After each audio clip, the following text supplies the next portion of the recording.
आपके घर में जो है रिफाइंड तेल, अब इसको बहुत ध्यान से सुनिएगा। रिफाइंड तेल 1995 तक हमारे देश में एक कानून था, आपने पाम तेल का नाम सुना है, ठीक है, सब लोग खाते भी हैं। 1995 तक ऐसा नियम था कि कोई भी व्यक्ति, कोई भी दुकान वाला, कोई भी कंपनी अगर पाम तेल को किसी दूसरे तेल में मिला के बेचेगा तो उसको जेल हो जाएगी। 1995 तक। उसके बाद क्या हुआ, हमारी भारत सरकार ने एक एग्रीमेंट साइन किया WTO का, और वो सब खत्म हो गया, यानी सब फ्री छूट हो गई कंपनियों को, आप कुछ भी करो, किधर भी मिलाओ, कैसा भी बेचो। अब ये पाम तेल क्या होता है पहले वो जान लीजिए। पाम एक तरीके का पौधा होता है, वो हमारे देश में नहीं होता, मलेशिया में होता है, जंगली पौधा है। उस पौधे से ये तेल निकलता है, उसके फल से, ठीक है।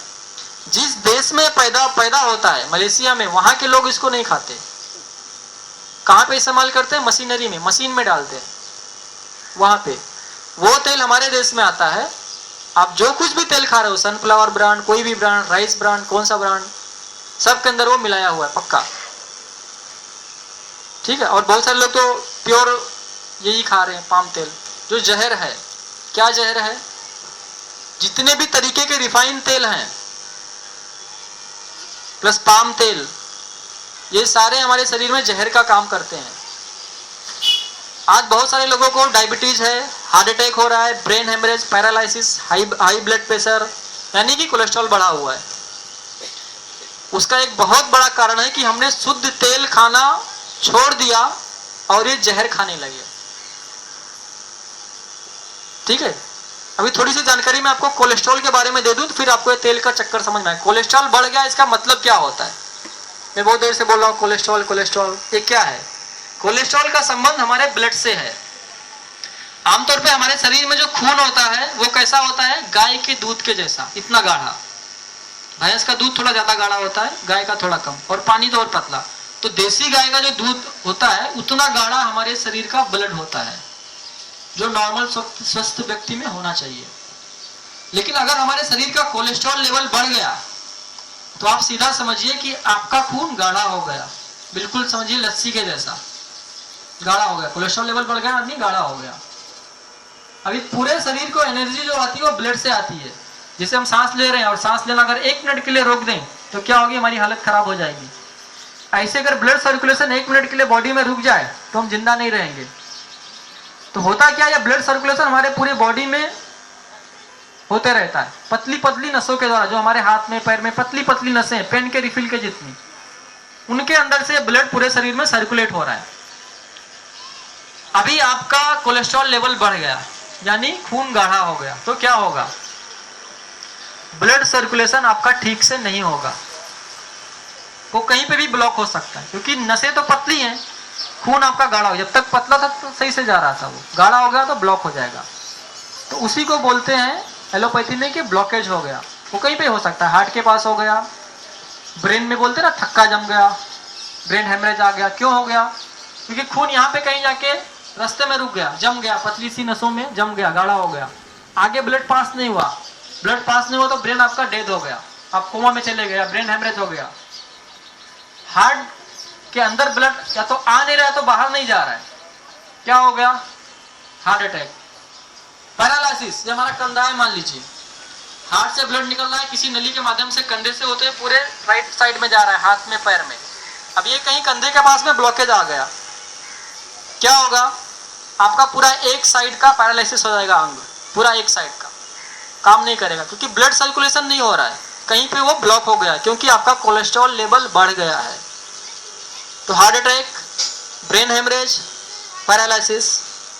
चौथा है हाई ब्लड प्रेशर।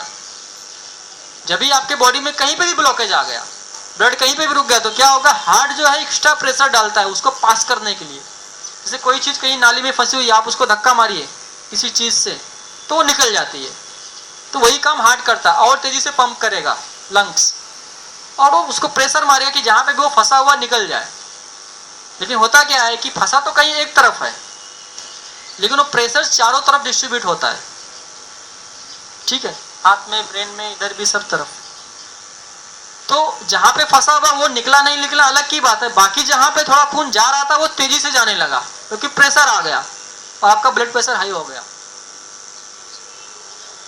क्यों हुआ? क्योंकि वो पंपिंग ज़्यादा हो गई, क्योंकि आपका ब्लड फंसा हुआ है। यानी मूल कारण आपका कोलेस्ट्रॉल लेवल हाई है उसके लिए। अगर वो नहीं होता तो हार्ट कभी भी एक्स्ट्रा पंप नहीं करता, एक्स्ट्रा प्रेशर नहीं डालता। तो ये हाई ब्लड प्रेशर की समस्या, तो इसका संबंध भी हाई कोलेस्ट्रॉल से ही है। आप कोई भी चीज़ खाते हैं, आपकी बॉडी में जाता है, वो ग्लूकोज में कन्वर्ट होता है, एनर्जी में नहीं, ग्लूकोज में। पहले हमारे पेट में पैनक्रियाज होती है, वहाँ पे इंसुलिन बनता है। इंसुलिन और ग्लूकोज जब आपस में मिलते हैं, फिर वो कन्वर्ट होते हैं एनर्जी में, फिर आपके शरीर को एनर्जी आती है। ठीक है? अभी होता क्या है, जो हमारे पेट में इंसुलिन बन रहा है वो पूरे बॉडी में फैलता है ब्लड के माध्यम से। लेकिन जब आपका glucose level cholesterol level high हो गया, आपका ब्लड सर्कुलेशन स्लो हो गया, तो क्या होगा? आपके पेट में इंसुलिन तो बनता है लेकिन वो सर्कुलेट नहीं हो रहा है पूरे बॉडी में, वो पेट के आसपास कहीं रुका हुआ है। तो क्या होता है, आप खाना खा रहे हैं, शुगर खा रहे हैं, कोई भी भोजन कर रहे हैं, ग्लूकोज तो बन रहा है, यानी ग्लूकोज आपके बॉडी में बढ़ रहा है, शुगर बढ़ रही है, लेकिन जो इंसुलिन बन रहा है वो पूरे शरीर में जा नहीं रहा है, ग्लूकोज से मिल नहीं रहा है जो एनर्जी में कन्वर्ट हो। तो क्या हो रहा है, आपका इधर ग्लूकोज बढ़ रहा है, तो डॉक्टर क्या करता है, आपको अलग से इंसुलिन देते हैं। एक लेवल तक तो देखेंगे, लेकिन जब बहुत आपका बीपी हाई हो गया, शुगर हाई हो गया, तो आपको अलग से इंसुलिन देंगे। क्या देंगे? अलग से इंसुलिन इंजेक्शन के माध्यम से आपके बॉडी में डाला जाता है। अभी क्या होता है, वो इंसुलिन थोड़ी मात्रा में ग्लूकोज को उसके साथ क्रिया करके उसको एनर्जी में कन्वर्ट कर देता है। तो थोड़ा सा आपका शुगर लेवल कम हो जाता है, क्योंकि उतना वो कन्वर्ट हो गया एनर्जी में। लेकिन इंजेक्शन से आपको जो इंसुलिन दिया गया है वो तो किसी एक जगह पे दिया गया, हाथ में, पैर में, कहीं पे भी, वो पूरे बॉडी में सर्कुलेट हुआ क्या? नहीं हुआ, क्योंकि आपका ब्लड सर्कुलेशन ही रुका हुआ है, बहुत स्लो है, या तो किसी अंग में नहीं हो रहा है, क्योंकि आपका कोलेस्ट्रॉल लेवल हाई है। तो आपको बार बार वो लेना पड़ेगा, और थोड़े से एरिया में ही वो काम करेगा। जिस जगह पे आपने इंसुलिन लिया उसके आसपास ही काम करेगा, पूरे शरीर में नहीं। तो मूल जड़ है आपका कोलेस्ट्रॉल। आपने कोलेस्ट्रॉल को नॉर्मल कर लिया तो आपकी डायबिटीज खत्म, क्योंकि आपके शरीर में तो इंसुलिन बन रहा है, ग्लूकोज भी बन रहा है, लेकिन दोनों आपस में मिलन नहीं हो रहा है उनका, क्योंकि कोलेस्ट्रॉल उनको दबा के बैठा है। उसको आपने खत्म कर दिया, आपकी सारी समस्या खत्म। और इसी कारण आपका होता है लो ब्लड प्रेशर, क्योंकि जब आपके शरीर में एनर्जी की कमी होती है, यानी ग्लूकोज आपका एनर्जी में कन्वर्ट नहीं होता है, तो आप सुस्ती फील करते हो। जब एनर्जी नहीं आएगी तो आपका ब्लड प्रेशर लो हो जाता है, तो फिर आप जल्दी से कुछ खाते हो, फिर आपको थोड़ा सा, उसका कारण भी आपका कोलेस्ट्रॉल। अब ये कोलेस्ट्रॉल क्यों बढ़ गया, आप पीछे सोचिए। आपके घर में कोई बुजुर्ग व्यक्ति होंगे, आप लोगों की उम्र काफी लोगों की काफी ज्यादा है, आप सोचिए आपके समय में कितने लोगों को हार्ट अटैक आता था, कितनों को पैरालिसिस, कितनों को ब्रेन हेमरेज, कितनों को हाई ब्लड प्रेशर था, और कितने लोगों को डायबिटीज था। तो शायद किसी को था, और उसके पहले चाहेंगे तो किसी को भी नहीं था, क्योंकि सबका कोलेस्ट्रॉल लेवल नॉर्मल था, क्योंकि वो ऐसी कोई चीज नहीं खाते थे जिससे कोलेस्ट्रॉल लेवल बढ़े, और ऐसी बहुत सारी चीजें खाते थे जिससे कोलेस्ट्रॉल लेवल नॉर्मल रहता, जो आपने बंद कर दिए खानी, वो मैं आगे बताऊंगा। तो उसमें से एक है तेल, रिफाइन तेल जो आप खाते हो, उसको एक बार अगर रिफाइन किया जाए, सिंगल रिफाइन तो 6 से 7 तरीके के केमिकल लगते हैं, डबल रिफाइन में 12 से 13, और ट्रिपल रिफाइन में उससे ज्यादा। आप तेल कभी शुद्ध तेल लीजिए तो वो देखेंगे बिल्कुल गाढ़ा गाढ़ा होता है, आप उसको सूंघेंगे थोड़ी सी उसमें से स्मेल आती है, तो वो जो स्मेल और गाढ़ापन है वो उसका प्रोटीन तत्व है, विटामिन तत्व है, और रिफाइन करने पे वो सब कुछ निकल जाता है, सिर्फ पानी बचता है और केमिकल बचता है। आप उसको खाते हो, क्या होता है, इसको खाने से आपका कोलेस्ट्रॉल लेवल बढ़ता है। अब ये कोलेस्ट्रॉल 2 तरीके का होता है, एक बैड कोलेस्ट्रॉल और एक गुड कोलेस्ट्रॉल। बैड कोलेस्ट्रॉल को बोलते हैं टेक्निकल लैंग्वेज में LDL, यानी लो डेंसिटी लिपोप्रोटीन, और एक होता है VLDL, यानी वेरी लो डेंसिटी लिपोप्रोटीन, ये होता है बैड कोलेस्ट्रॉल। और एक होता है गुड कोलेस्ट्रॉल, यानी HDL, हाई डेंसिटी लिपोप्रोटीन।